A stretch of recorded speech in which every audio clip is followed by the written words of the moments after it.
Ya Allah, bukalah mata kami agar kami dapat melihat keajaiban dari kitab-kitab-Mu. Bukalah telinga kami agar kami dapat mendengar perkataan-perkataan-Mu. Bukalah pikiran kami agar kami dapat mempelajari jalan-jalan.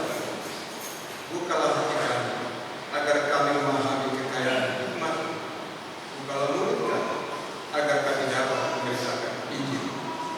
Amin.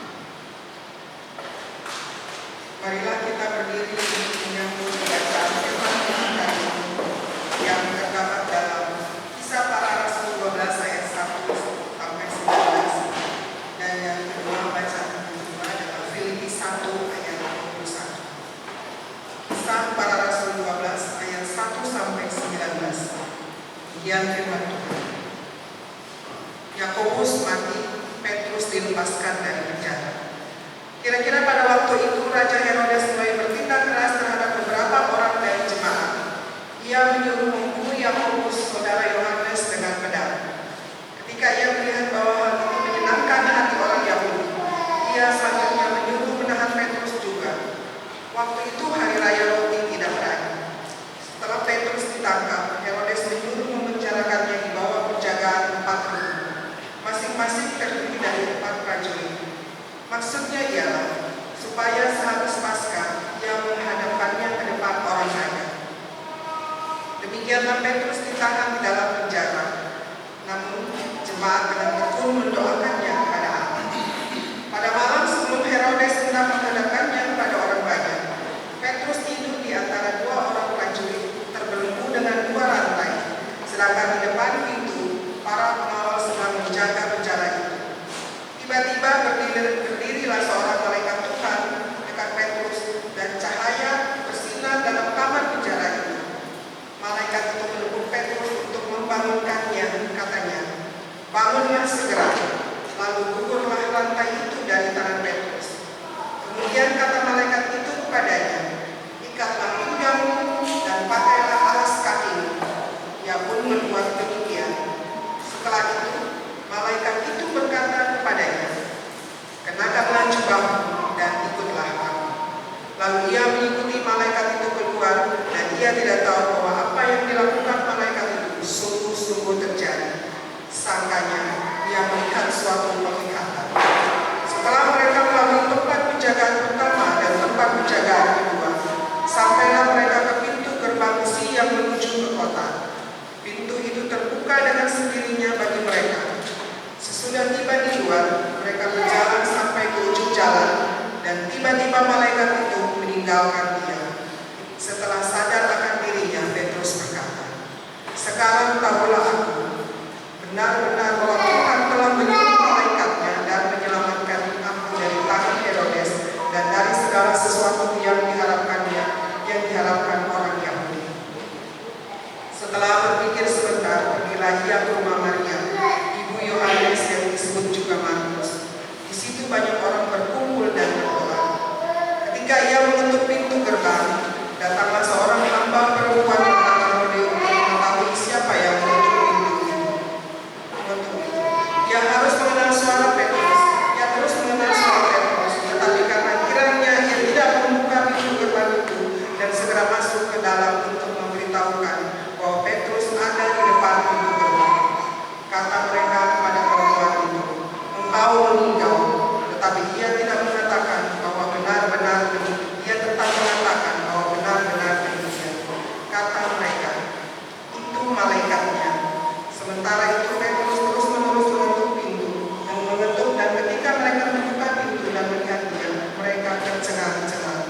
Namun Petrus memberi isyarat dengan tangannya supaya mereka diam.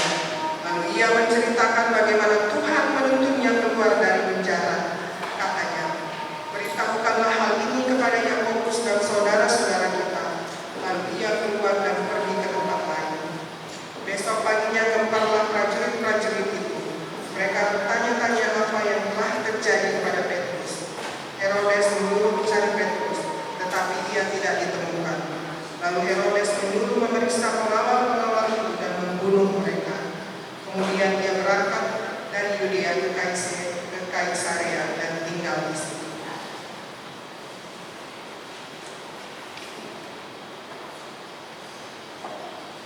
Sesungguhnya bagiku hidup adalah Kristus dan mati adalah kehidupan.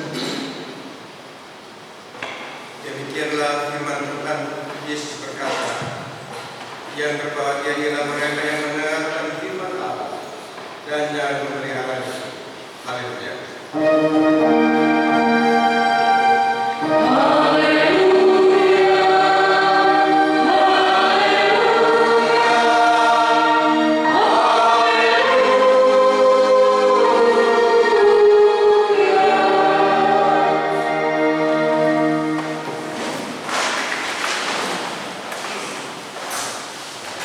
Saudara yang dikasih dalam Tuhan Yesus Kristus, pertama saya mengucapkan terima kasih kepada majelis jemaat yang memberi kesempatan boleh melayani hari ini dalam kebaran mimbar negeri.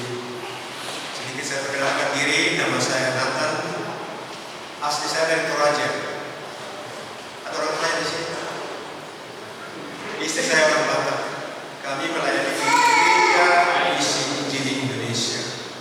Jadi untuk orang Toraja terkenal kalau orang Toraja mati, nah itu pesta orang mati, bukan lagi duka.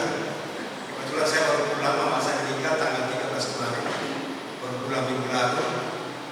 Saya usulkan supaya dipercepat, ternyata tidak bisa. Kalau suara harus tunda sampai tahun depan. Itulah suku orang Toraja. Bapak Ibu Saudara yang dikasih dalam Tuhan Yesus Kristus, tadi kita telah membaca firman Tuhan.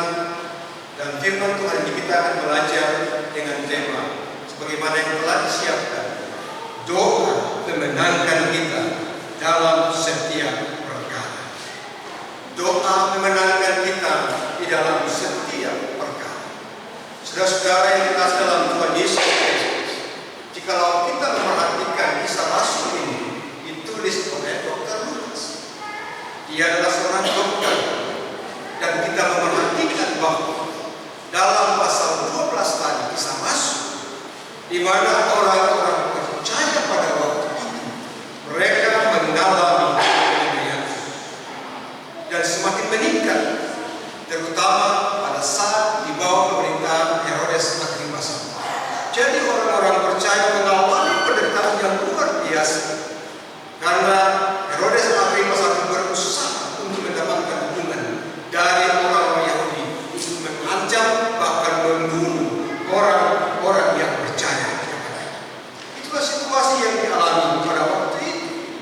Namun demikian kita lihat dalam kisah Rasul pasal 12 ini, Allah tetap bergaulan, Allah berkuasa, dan tidak seorang pun yang dapat menghalangi dan menghambat kuasa Tuhan dinyatakan dalam kehidupan orang percaya. Maka kalau kita perhatikan sini Yakobus dan Petrus, terlebih dahulu Yakobus dieksekusi, tinggal Petrus.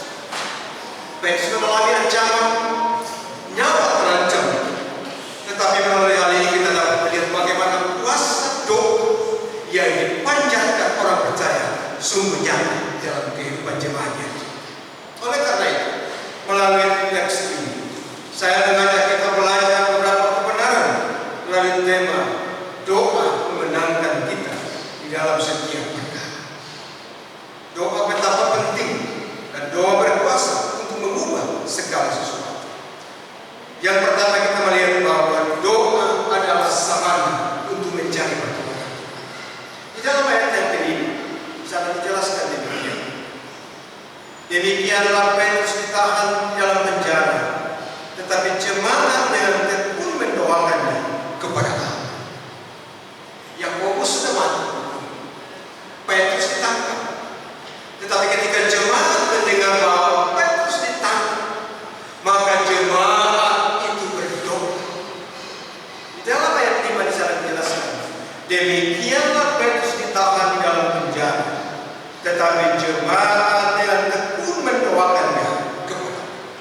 Jadi Bapak Ibu Saudara yang dikasih dalam